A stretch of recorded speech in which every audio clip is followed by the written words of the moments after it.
Este é o podcast da Frente Internacional Brasileira contra o Golpe e pela Democracia, trazendo até você os colunistas do site da Fibra, aprofundando os temas de seus artigos publicados.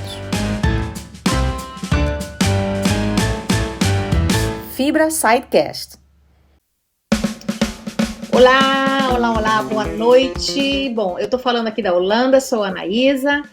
Para mim já é boa noite. E você que está nos ouvindo aí de algum lugar do mundo, de bom dia ou boa tarde, esse é mais um Fibra Sidecast, o podcast da Frente Internacional Brasileira contra o Golpe pela Democracia, Fibra.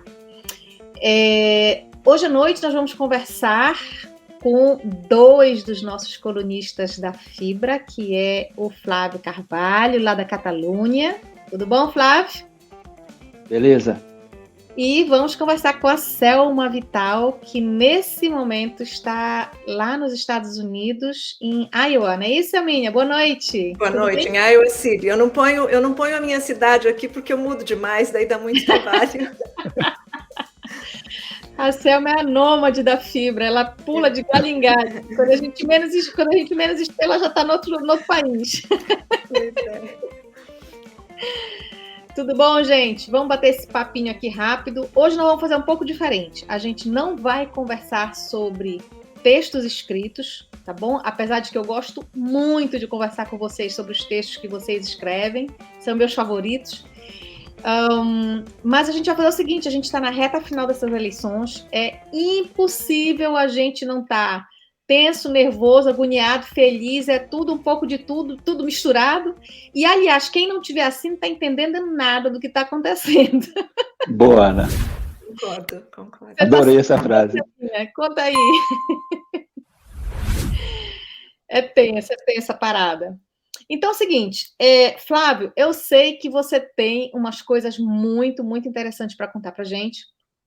E eu queria começar com aquilo que eu considero que é o mais, assim, bombástico, né? Porque não é sempre que a gente tem o mundo inteiro observando o Brasil, como está nesse momento. O Brasil é o centro de todas as atenções do planeta. E eu não estou exagerando, porque a gente está vendo todos os dias o assunto das eleições do Brasil na mídia, nos países onde a gente mora, né? Aliás, ontem, eu acho que vocês devem ter assistido, porque isso está rolando já desde ontem nas mídias, aquele vídeo que o New York Times publicou, né? Muito bem feito e muito duro, né? Da gente ver como a situação no Brasil se deteriorou tanto que é preciso que a mídia internacional se posicione duramente sobre o que está acontecendo e sobre essa ameaça que a gente corre risco, né, de dar mais um mandato para esse projeto, enfim, um projeto de morte, né, que é o que a gente está tendo no Brasil nesses últimos anos. Então, Flavinho, eu queria que você contasse para a gente um pouquinho do que é esse manifesto da Frente Ampla aí na Espanha. Conta para nós. Então, tudo nessas eleições está revelando dois lados, né? Como tudo na vida.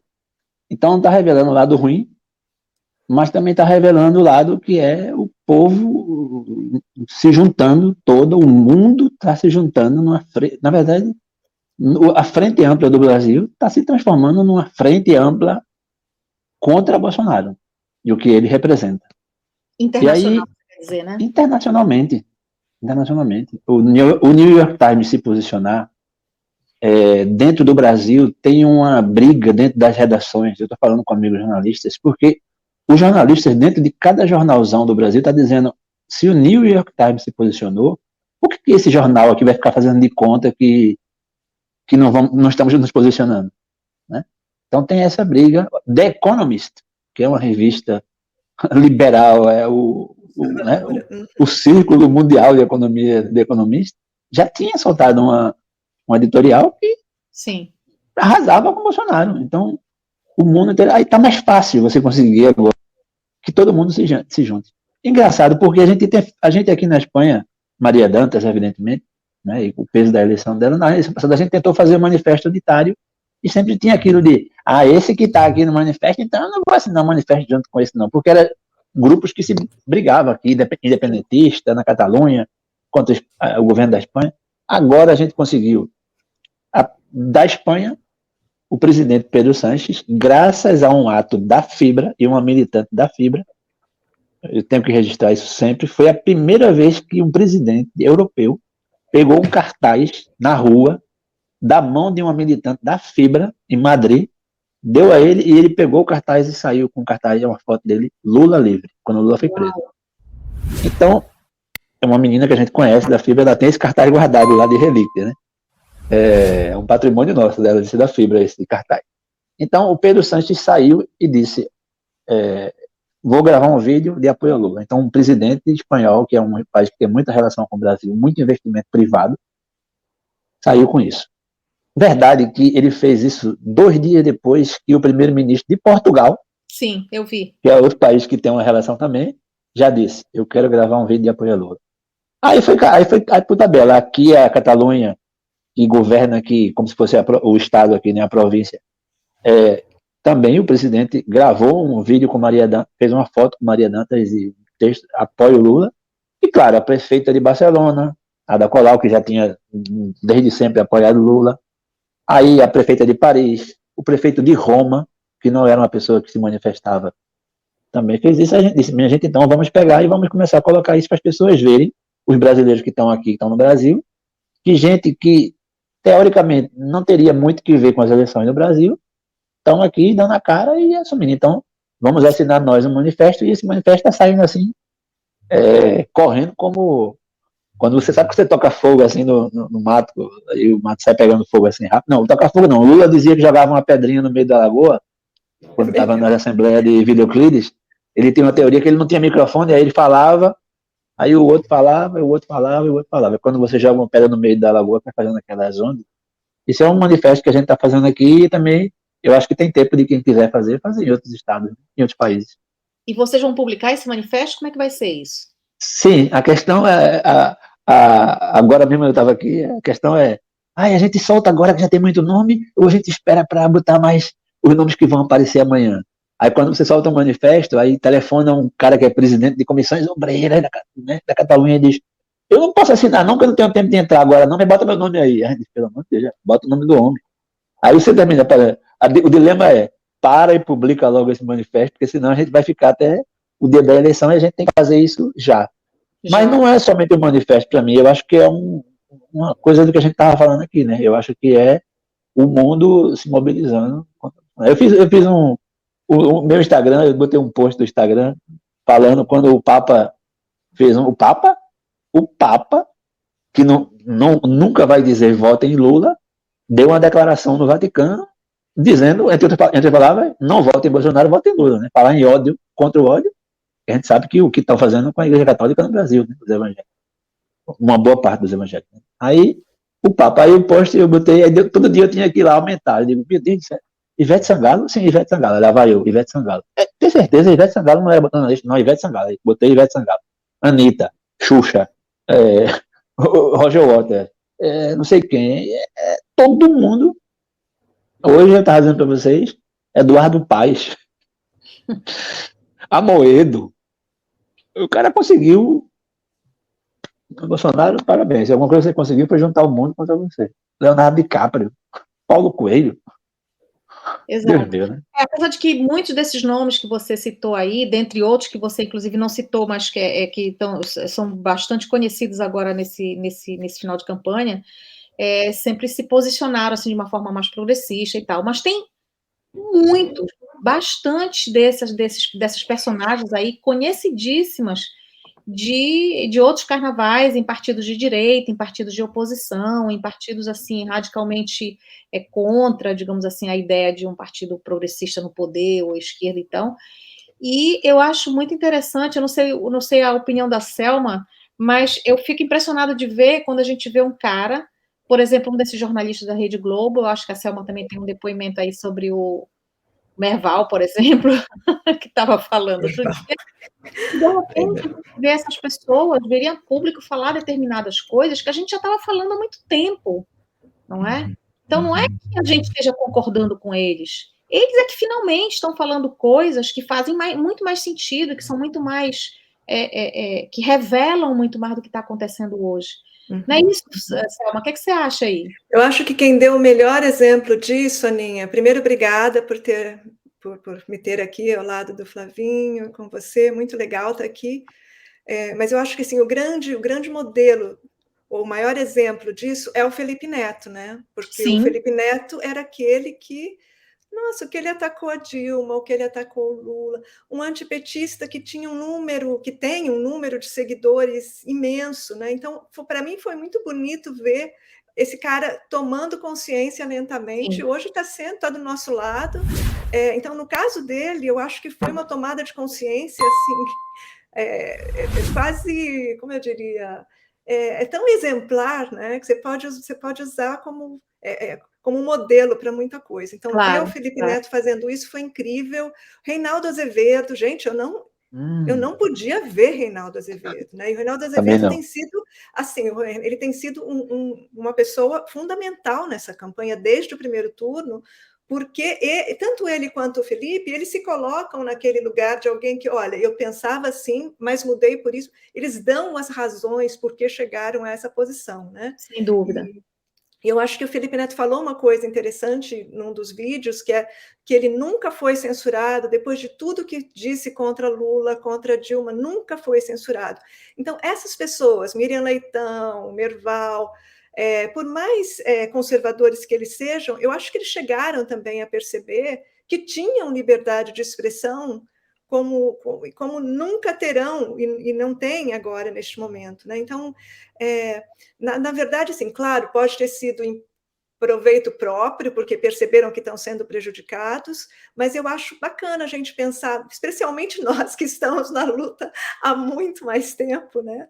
Você dá assim um ponto. Claro que agora eu estou nervosa demais até para me sentir satisfeita, mas dá aquela pontinha, tipo, agora vocês perceberam. E temos o direito de nos sentir assim, né, Selma? Afinal de contas, puxa, a gente está aí batalhando há quanto tempo numa narrativa em que essas figuras públicas, né, muitas das vezes se valem dos veículos de comunicação que eles comandam para colocar por terra como se a gente estivesse louco, ou como se a gente estivesse falando bobagem, né? Então, eu acho que a gente tem todo o direito de assim, haha, eu falei. Eu te disse. É isso mesmo. Bom, eu queria fazer uma outra pergunta para o Flávio e para a Selma, que é, na verdade, o seguinte, né? A gente está aqui no exterior, já estamos nessa frente internacional de brasileiros e brasileiras aí há 6 anos, pelo menos, não é? Isso tudo começou, essa união nossa começou formalmente a partir de 2016. E eu pergunto agora para vocês o seguinte: o que é que a gente pode fazer ainda nesses últimos minutos do segundo tempo? O que é que a gente pode fazer aqui do exterior para contribuir ainda mais para o sucesso da campanha do Lula? O que é que vocês acham? Flavinho, diga aí o que é que você acha. Eu vou escutar a Selma, que eu tô doido para ouvir a opinião dela sobre isso. Então, Selma, eu falo. a bola. Sacanagem, Flávio. Olha, eu não sei, eu acho que o que tem sido feito, e graças especialmente à Anaísa, que está aqui, os companheiros, o Flávio, os companheiros mais ativos na Fibra, na minha opinião, já refletiram. Eu não sei se toda a responsabilidade é da Fibra, mas com certeza foi importantíssima para o aumento de estrangeiros votando no exterior, né? Eu acho que o fato da Fibra dar visibilidade para nós, especialmente, por exemplo, eu morei na Dinamarca a gente conseguiu montar um coletivo lá, mas os colegas, até hoje, os meus companheiros do coletivo na Dinamarca, eles dizem, olha, foi maravilhoso o que você fez. E eu falei, o que eu fiz? O que eu fiz foi só falar. Eu fui para a praça e falei, quem quer ir comigo? Então, na verdade, o que eles queriam era que alguém, que eles pudessem ver que tem alguém mais preocupado com o Brasil nesse sentido, né? Porque você acaba ficando, às vezes, isolado e sentindo que, aqui, por exemplo, né, no meu caso, aqui nos Estados Unidos, muito mais solitário. A gente tem muito mais, são poucos os lugares onde você vai encontrar brasileiros progressistas de fato, E mesmo os progressistas não querem se expor, porque eles são progressistas no modelo mais norte-americano, que é aquela coisa democrata e republicano, né? Então, a coisa toda do PT, especialmente, assusta muito esses brasileiros. Então, quando a gente bota a cara lá, outras pessoas se sentem representadas e se sentem encorajadas a participar, né? Então, eu não sei qual seria o nosso papel, e qual vai ser, eu quero ver com a vitória que virá no domingo, eu quero ver qual vai ser o nosso papel, porque não vai ser fácil, né, gente? A gente sabe que com todas essas alianças e com todos esses caras agora do nosso lado, teoricamente, a gente sabe que me vem muito à cabeça, não gosto de revelar isso, porque parece que eu sou muito velha, mas me vem à cabeça um pouco da coisa de Arena e MDB, né? Que a gente verdade. Que é uma coisa assim, que era uma frente. Então, ok, eu sou contra a ditadura, eu estou nessa frente. Mas dentro da frente, a frente é um saco de gatos, né? Então, na minha visão, a gente ainda tem que estar, como a gente está aqui agora, pedindo para as pessoas votarem, pedindo para que os indecisos, eu não consigo entender como ainda tem indeciso nessa hora, mas enfim, pedindo para os indecisos votarem, mas especialmente que a gente se prepare para o que vai vir. Porque eu quero a vitória, mas eu sei que, estando no poder, vai ser muito difícil para a gente. Então, acho que vai ser o momento da gente rever as nossas diretrizes, né? E continuar juntos, claro. Sem dúvida. Olha, sobre isso, antes do Flavinho falar, porque eu quero ouvir o que ele tem para dizer, eu queria lembrar duas coisas, né? Primeiro, o famoso a luta continua, né? É isso aí, a gente vai viver um outro cenário, seja ele qual for, mas certamente um outro cenário, e a gente precisa se reposicionar. E quanto a isso, a gente já está pensando, a gente já está trabalhando para organizar o terceiro encontro internacional da fibra, que vai ser ano que vem, no final de janeiro, início de fevereiro. A gente ainda não tem uma data fechada, em que nós iremos nos reunir em Portugal, não é? Exatamente para que a gente possa reavaliar qual vai ser esse papel que a militância internacional vai desempenhar, porque, na verdade, talvez a gente não tenha mais algumas das pautas que a gente tem hoje, né, como, enfim, o golpe, mas outras coisas de outras circunstâncias, mas continuamos com uma série de pautas que são urgentes e necessárias, como, por exemplo, nós imigrantes, não é? Como é que nós imigrantes vamos ser olhados e tratados pelo nosso país, pelo governo do nosso país, seja ele qual for. Né? Flavinho, o que você acha disso aí? Vamos lá. Deixa eu pegar essa tua última fala, porque o movimento imigrante nosso tem história, né? Assim, já teve uma rede que eu conheço na Isa a gente é jovem, mas a gente se conhece de muitos anos, a gente já se encontrou nos movimentos no Palácio do Itamaraty, a gente já esteve lá, né? Exato. Debatendo política para a imigração brasileira. O Bolsonaro, a primeira coisa que ele fez foi extinguir os conselhos. Exato. Então, tem muito brasileiro no exterior que estava naquela de construindo, né? Ainda apostaram num conselho de representantes, que eu digo, e aí? A primeira postura de vocês agora qual vai ser? O cara cortou o conselho. O conselho que Lula criou, eu fiz parte do conselho, fui eleito. Lula, um dos últimos gestos de Lula foi criar um conselho, e o primeiro gesto de Bolsonaro, depois do golpe da Dilma, foi aniquilou o conselho. A gente estava discutindo política para a gente, para a imigração. Justo. Mas eu acho que a gente tem um papel. Ontem eu estava numa reunião com o pessoal tem um comitê de apoio ao MST. O MST é o movimento social mais internacionalizado, né? E tinha uma reunião ontem com o João Paulo, que é o presidente do MST, e ele disse: de vocês a gente espera várias coisas. Agora, tem uma coisa que o bicho vai pegar e a gente vai precisar muito da militância exterior. Quem disse isso foi João Paulo Rodrigues, eu garanto para vocês na reunião. Uma coisa é a gente fazer campanha, e estamos nisso. A outra coisa é a gente fazer com que a eleição... São 3 momentos. O primeiro momento a gente... Agora, campanha, essa hora é fundamental. Segunda coisa é garantir que a eleição seja em paz, no domingo, sim, que é o momento crucial, né? Porque tu sabe que eles vão querer... Se o cara que pegou a marretada e quebrou a urna, agora Deus imagina o que esses caras vão querer fazer com as urnas. Agora, a terceira coisa é que a gente vai ganhar essas eleições e eles não vão aceitar o resultado, que está cantado. O Trump já está vivo no Brasil faz anos. Então, a gente aqui vai cumprir um papel forte, que é a nossa articulação com os governos dos países, das cidades, dos parlamentos onde a gente mora, para dizer: vocês não têm interesse nisso, não, é? É falando da 5ª economia mundial, hein? Claro. Quer falar de dinheiro? Vamos falar de dinheiro. A quinta economia mundial, hein? Quer falar contra... A gente estava falando de fascismo, lembra que a gente tinha medo de falar em fascismo? Está avançando o nazismo no Brasil. Exato, Não é fascismo, não. exato. Está avançando o nazismo. Ou seja, no Brasil, que foi o país que teve o maior partido nazista, que foi o Partido Integralista de Plínio Salgado, que teve mais filiados no mundo, depois da Exato. Alemanha, foi no Brasil. Vocês vão deixar esse ovo crescer até quando? Na serpente lá, para nascer. Então a gente tem esse papel grande. Mas também tem uma coisa que é, a pergunta de Ana é, o que a gente pode fazer, né, aqui, né? Engraçado é que a gente aprendeu a fazer na marra. Isso que a gente está fazendo aqui agora. Quem fazia isso? Eu não sabia falar negócio de para conectar um Zoom, StreamYard, não sei o quê. Não sabia fazer isso. A gente conseguiu porque, pensa numa coisa, quando você quer falar com uma pessoa, você mora no Brasil, tá querendo bater um papo com uma pessoa que você gosta, fazer política, você pega um táxi, um ônibus, um Uber e vai lá na casa da pessoa, vai no bar, não sei o quê. A gente não pode fazer isso.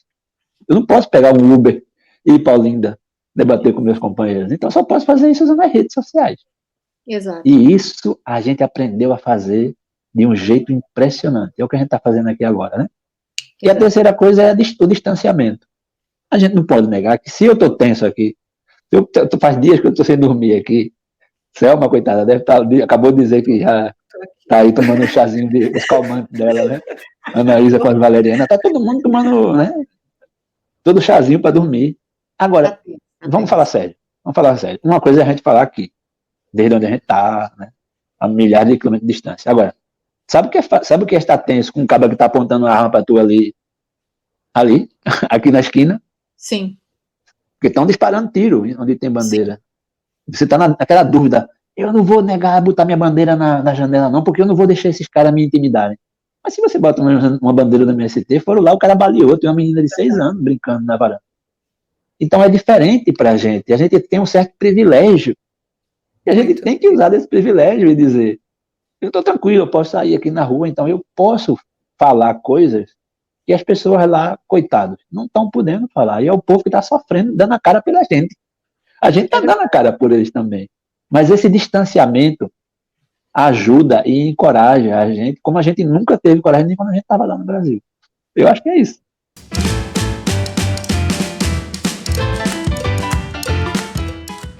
Este é o podcast da Frente Internacional Brasileira contra o Golpe e pela Democracia, trazendo até você os colunistas do site da Fibra, aprofundando os temas de seus artigos publicados. Fibra Sidecast.